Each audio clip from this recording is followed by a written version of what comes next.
నూలు నూలులో శతాబ్దాల గౌరవం, పట్టు పరంపరకు ప్రతీక, సంప్రదాయానికి శాశ్వత చిరునామా సఖీ.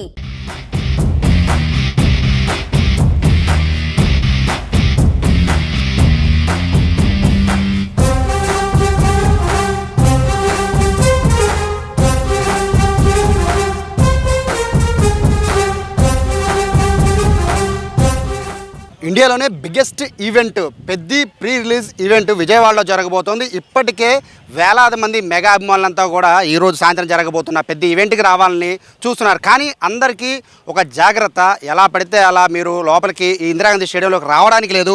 దీనికి పర్టికులర్గా పాసెస్ ఉన్నాయి, పాసెస్తో పాటు పార్కింగ్ ప్లేసెస్ ఉన్నాయి. తెలుసుకోకుండా వస్తే మాత్రం ఖచ్చితంగా ఇబ్బంది పడతారు, మిగిలిన వాళ్ళని ఇబ్బంది పెడతారు. ఏంటి రూల్స్ ఏంటి, ట్రాఫిక్కి సంబంధించి ఎక్కడెక్కడ పాయింట్లు పెట్టారు తెలియజేయడానికి ప్రస్తుతం ఏసీపీ ఉన్నారు, దామోదర్ గారు. సార్ నమస్తే. చాలామంది ఏంటంటే వచ్చేస్తుంటారు సార్, ఫ్రీగా వచ్చేసిన పాస్లనో లేకపోతే ఇక్కడికి వచ్చా పాస్లు ఇస్తారనో ఏవో మాటలు విని వచ్చేస్తూ ఉంటారు. సో ఏం చెప్తారు ఆడియన్స్కి, ఏం చెప్తారు, అలాగే అభిమానులకి ఏం చెప్తారు?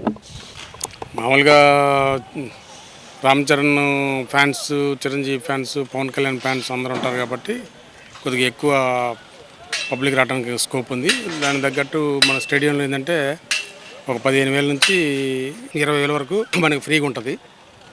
వాళ్ళు కూడా ఏం చేశారంటే ఒక 1000 మందికి వాళ్ళ గెస్ట్లు అని చెప్పేసి సినీ ఫీల్డ్కి సంబంధించిన పర్సన్స్కి ఒక 1000 మందికి సపరేట్గా పెట్టారు. అది కాకుండా సెలబ్రిటీస్ అని ఒక 5,000 మందికి వాళ్ళు పాస్లు ఇచ్చుకున్నారు. ప్లస్ అదేవిధంగా ఒక ఎంఐపి అని ఇంకొక గ్యాలరీ ఉంది, దానికి ఒక 5,000 మందికి పాస్ ఇచ్చారు. తర్వాత మన వివిఐపి అని చెప్పేసి స్టేడియం గ్యాలరీస్లో కూర్చోబెడతానికి ఒక 5,000 మందికి పాస్ ఇచ్చారు. సుమారుగా 15,000 ప్లస్ గెస్ట్ పాస్లు ఒక 1000 ఉన్నాయి. 16,000 మంది వాళ్ళు పాసెస్ ఇష్యూ చేసుకున్నారు. అది కాకుండా ఈ మన పోలీసుని ఒక దగ్గర సుమారు 1,200 నుంచి 1,300 దాకా పోలీస్ ఫోర్స్ పెట్టడం జరిగింది. ఆఫీసర్స్ కూడా 200 పైన ఆఫీసర్స్ డిప్లాయ్ చేశారు.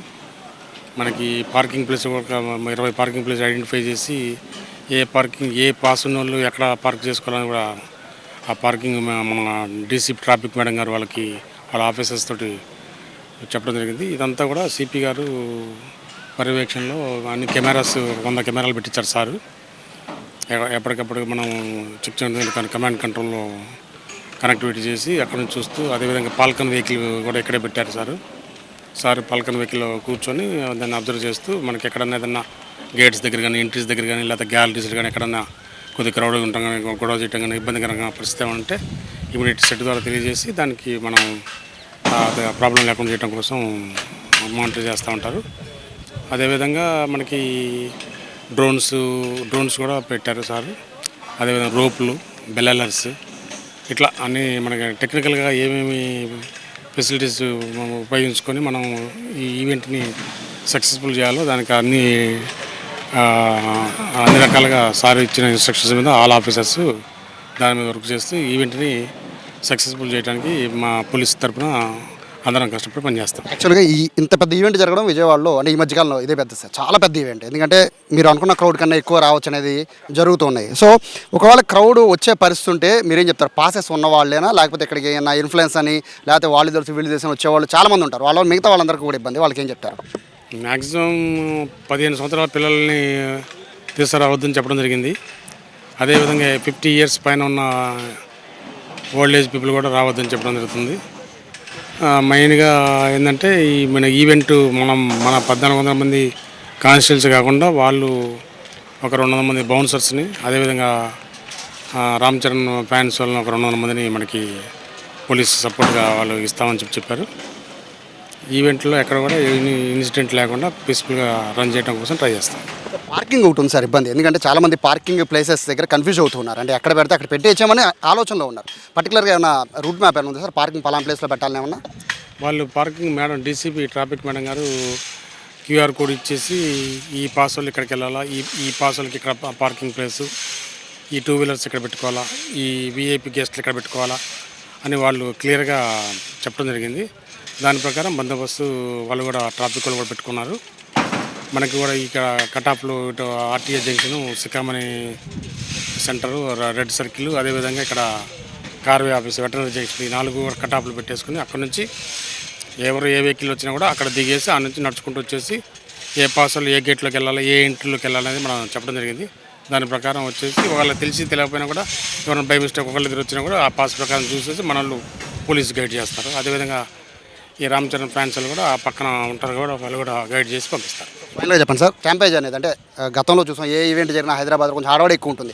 బట్ విజయవాడలో జరుగుతున్న అతిపెద్ద ఈవెంట్ కాబట్టి విజయవాడ ఇంకొంచెం అత్యుత్సాహం చూపిస్తూ ఉంటారు. ఇక్కడ ఫ్యాన్స్ అనే కాదు యువకులంతా కూడా. సో ఈ నేపథ్యంలో వాళ్ళందరికీ ఏం చెప్తారు? సాయంత్రం ఈవెంట్ సక్సెస్ అవ్వాలంటే వాళ్ళు ఏం చేయాలి? ఎవరైతే ఈ ఫ్యాన్స్ వచ్చి రామ్ చరణ్ ఫంక్షన్కి వస్తారో వాళ్ళందరికీ ఏంటంటే మా యొక్క పోలీస్ తరఫున విజయవాడ పోలీస్ తరఫున అందరూ కూడా సహకరించేసి తోపులాటలు లేకుండా అందరూ దీన్ని పీస్ఫుల్గా చూస్తూ ఎంజాయ్ చేయాలి తప్ప నెట్టుకోటాలు తోసుకోటాలు లేకపోతే ఎవరికి వాళ్ళే మనం పర్సనల్గా ఇండివిజువల్గా మనం దీనికి ఈ ప్రోగ్రామ్ని సక్సెస్ అయ్యే విధంగా సహాయ సహకారం అందించాలన్న ఆలోచనతో ఉండి ప్రతి ఒక్క మనిషికి కూడా ఆలోచన ఉంటే ప్రోగ్రామ్ ఆటోమేటిక్గా సక్సెస్ అవుతుంది. ఆ రకంగా ఉండాలని చెప్పి మా పోలీస్ తరఫున కోరుకుంటున్నాం. సో ఇది చాలా క్లారిటీగా చెప్తున్నారు విజయవాడ పోలీసులు. పాస్ ఉంటే తప్ప ఎవరు కూడా స్టేడియంలోకి అడుగు పెట్టొద్దని చెప్తున్నారు. పాస్ లేకపోతే మాత్రం వెనక్కి పంపించేస్తూ ఉంటారు. కానీ వచ్చే వాళ్ళకి ఇబ్బంది కలగకుండా ఉండాలంటే పాస్ ఉంటేనే రమ్మన్నారు. దాదాపుకి ఇప్పటికే వివిఐపి, ఎంవిఐపి, సెలబ్రిటీ అని పాసెస్ ఉన్నాయి కాబట్టి అవి ఉంటేనే లోపలికి రావాల్సిన పరిస్థితి ఉంటుంది. ఇప్పటికే ట్రాఫిక్ సంబంధించిన డైవర్షన్ కూడా చేశారు. మండే కావడంతో హెవీ ట్రాఫిక్ విజయవాడ ఉంటుంది. బట్ ట్రాఫిక్ డైవర్షన్స్ చేసేశారు. ఇప్పుడు ఈవెంట్కి వచ్చే దాదాపుగా ఒక 30,000 మంది ఈవెంట్కి వచ్చే అవకాశం పాస్ల వరకు ఉన్నాయి కాబట్టి వాళ్ళ వరకు కూడా ట్రాఫిక్కి సంబంధించి ఎక్కడెక్కడ పాయింట్లు ఉన్నాయో అనేది కూడా ఇప్పటికే సెట్ చేశాం కాబట్టి టికెట్ల మీద QR కోడ్ ఉంటుంది. దాని మీద మీరు స్కాన్ చేస్తే మీ పార్కింగ్ ప్లేస్ అక్కడ ఉంటుందని కూడా విజయవాడ పోలీసులు చెప్తున్న నేపథ్యంలో క్లారిటీగా ఒకటి చెప్తున్నారు, పాస్ ఉంటే మాత్రమే లోపలికి రండి, లేదంటే మాత్రం లోపలికి అలౌ చేయమని చెప్పి విజయవాడ పోలీసులు తెలియజేస్తున్నారు. Camera person వినయ్తో Sai, Suman TV, Vijayawada Indira Gandhi municipal stadium నుంచి.